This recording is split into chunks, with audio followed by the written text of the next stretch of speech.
A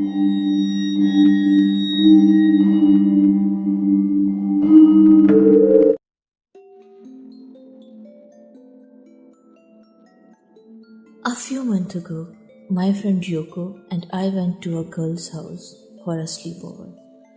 I didn't know the girl very well. Her name was Amy and she was a friend of Yoko's. They went to the same school when they were kids. Amy was a strange girl. She was very quiet and seldom anything said. Her parents went out for the night and we were left alone in the house. We got changed into our pajamas and sat around trying to tell ghost stories. The problem was, we didn't know very many and the ones we knew were kind of lame. All of a sudden, Amy perked up. I know a good website, she said. She opened up her laptop and clicked on one of the bookmarks. We gathered around her and looked at the website. It had a lot of scary stories from all over the world, including Japan. Amy scrolled down the page while we stared at the monitor. Yoko pointed to one of the stories. What's this one? She asked. For a moment, Amy's face changed to a serious frown. You are not supposed to read that one, she said. It's dangerous. This whole website is creepy, I said. Is this supposed to be for kids? Asked Yoko. No, Amy replied in a serious tone. It's definitely not for kids. Some of the stories and games are really dangerous, like this one. She clicked on the link for one story. It seemed very strange. There was a picture of a woman with long dark hair, but her face was disturbing. It made me sick to look at it. The text said, the person who wrote this story is not human. You are not supposed to listen to this story, said Amy. So let's not listen, replied Yoko. Yeah, let's just go to bed, I said. I had a strange feeling about this site.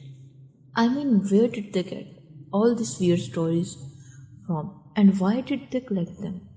Who would even make a site like this? There was something very unsettled about the whole thing. Amy did not take any notice of us. She pressed play on the video and we heard the start of the story. As soon as I heard that weird voice, it freaked me out. I put my hands over my ears and left the room. Yoko followed me. We waited in the bathroom until it was over.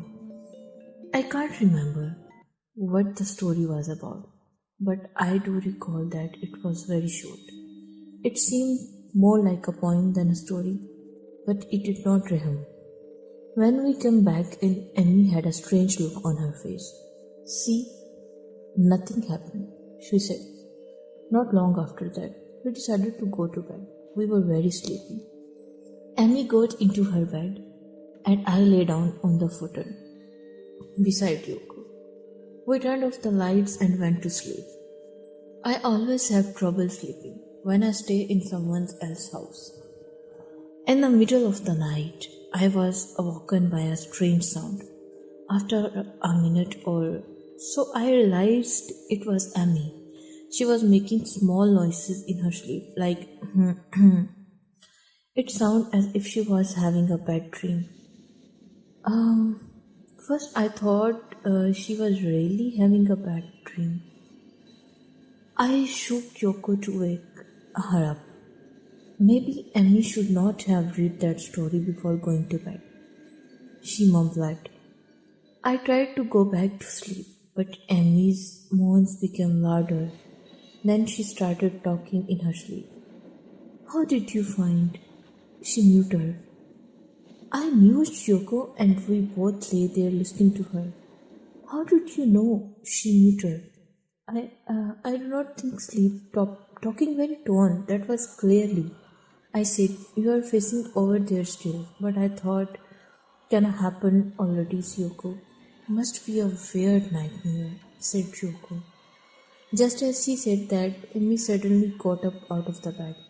The way she moved was jerky, like a puppet. When I saw that, a cold chill ran down my spine. Amy had her back to us and her head was hanging down.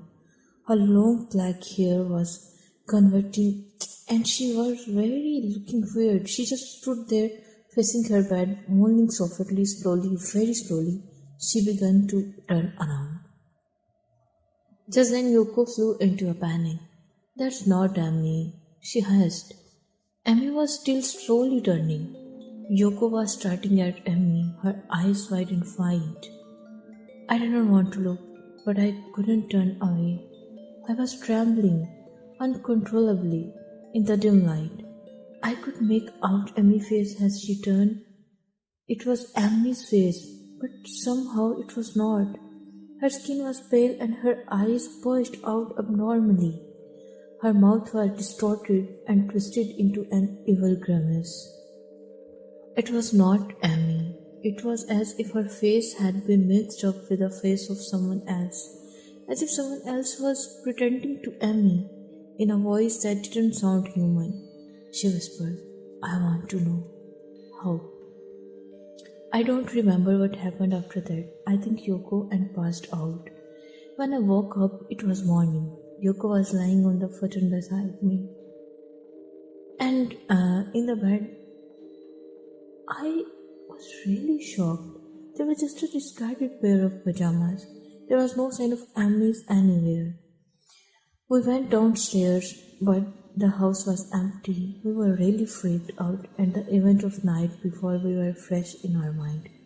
Yoko and I grabbed our bags and left as fast as we could. We tried to call Amy on her mobile, but it was out of range. We tried again and again that afternoon, but it was always out of range. Later that evening, we called her home phone. At her home phone number, her mom answered. She said she didn't know where Amy was either. Yoko and I became more and more scared. We texted all of our friends, but none of them had heard from Amy. It was like she had dropped off the face of the earth. Amy's parents went to the police and filed a missing person report. They started a search of Amy. Most people thought she had run away from home. Nobody could find any trace of her. The police came to question myself and Yoko, but there was nothing much we could tell them. We both knew Amy did not run away from home. One day Yoko came over to my home. We got on my laptop and searched the internet of the scary website Amy had been reading. With trembling fingers, Yoko clicked on the link.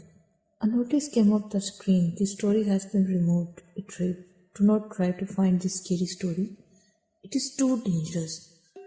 We searched through the site, but we could not find it.